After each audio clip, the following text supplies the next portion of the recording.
दर्शन दीजिए महादेव, दर्शन दीजिए महादेव।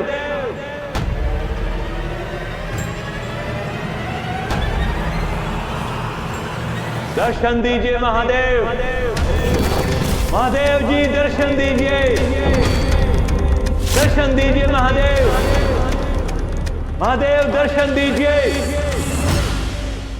पिताश्री कुछ कीजिए ना पिताश्री, माँ को लौटा लीजिए।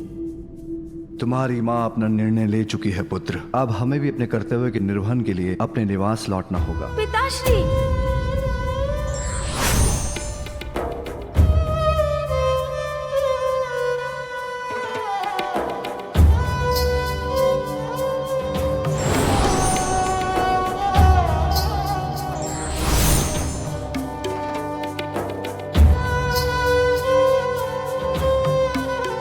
पुत्र, मामा जी ये सब कैसे हो गया? माँ और पिताश्री दोनों चले गए। तुम्हारे पिताश्री एक भक्त को दर्शन देने गए हैं, क्योंकि दुख में भी कर्तव्यों को नहीं भूला जा सकता। और तुम्हारी माता। मामा जी माँ क्यों चली गई? क्यों हो रहा है ये सब? कुछ भी अकारण नहीं है गणेश, इसके पीछे भी कोई बड़ा उद्देश्य है।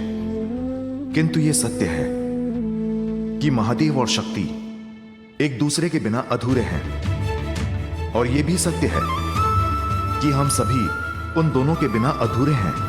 इस कठिन परिस्थिति में तुम्हें अपने माता पिता दोनों का ध्यान रखना होगा। मुझे ज्ञात है कि पिताश्री बहुत दुखी हैं, किंतु इस निर्णय से तो माँ को भी अपार दुख हुआ होगा।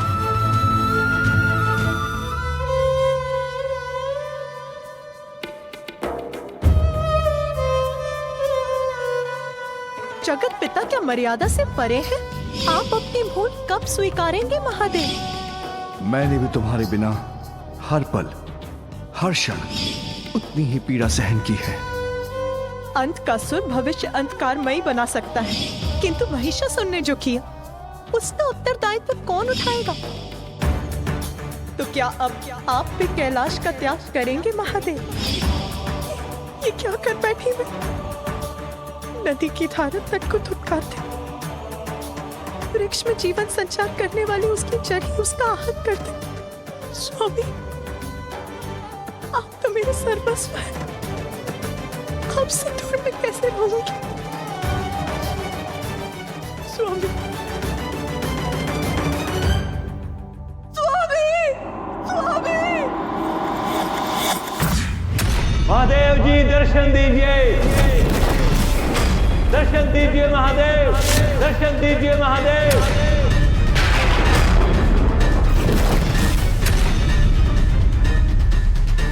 महादेव स्वीकार कीजिए मेरी विनती प्रभु, मुझे असुर गुरु पद से मुक्त होने की अनुमति दीजिए, अन्यथा मैं अभी इसी क्षण इस जल से संकल्प कर इस पद का परित्याग करना चाहता हूं।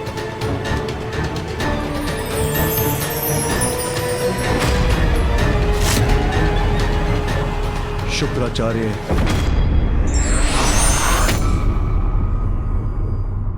माँ, माँ, माँ। पार्वती के मन में उमड़ी ममता, माँ की गोद में आए विघन हरता। पार्वती के मन में उमड़ी ममता, माँ की गोद में आए विघन हरता।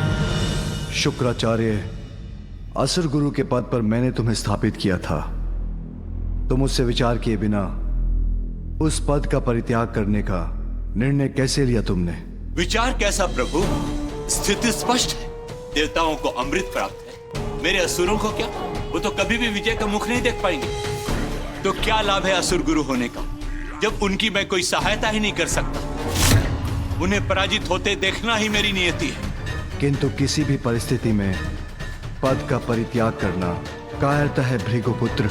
हाँ प्रभु, किंतु पद पर रहकर उसका दायित्व नहीं निभा पाना तो और भी पीड़ादायक होता है ना।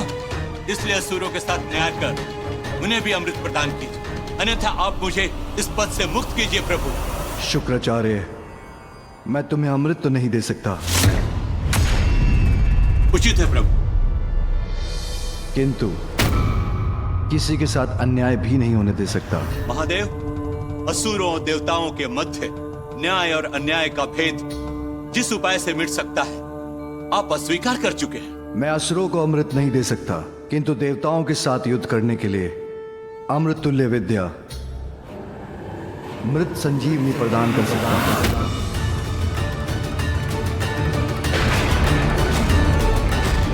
ये क्या अनर्थ कर दिया महादेव ने?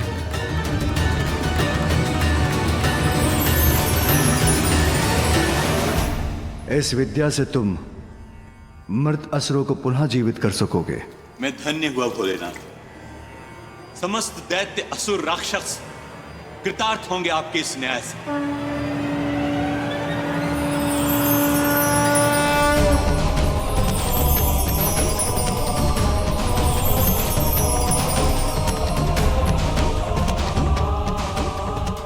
किंतु स्मरण रहे शुक्राचार्य, मृत संजीवनी विद्या का उपयोग मात्र धर्म और न्याय के लिए ही होना चाहिए।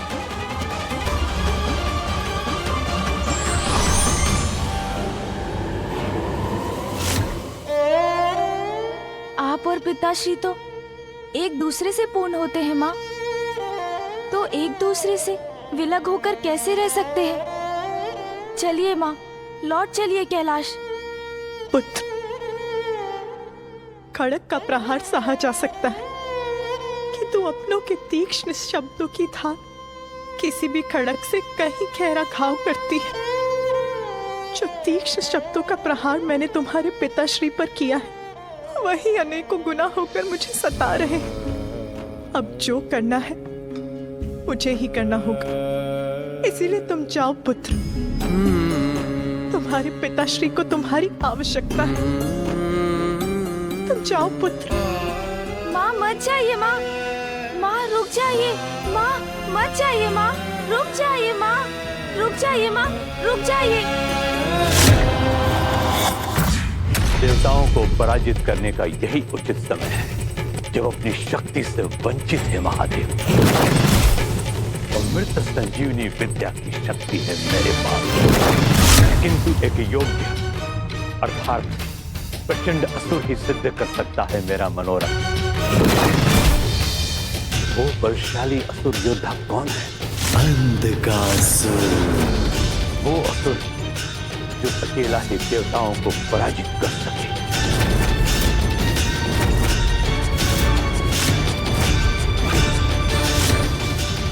व्यक्ति को परिस्थितियों का दास नहीं बनना चाहिए, अपितु परिस्थितियों को अपना दास बनाना चाहिए। साथ ही धैर्य और विवेक से काम लेना चाहिए।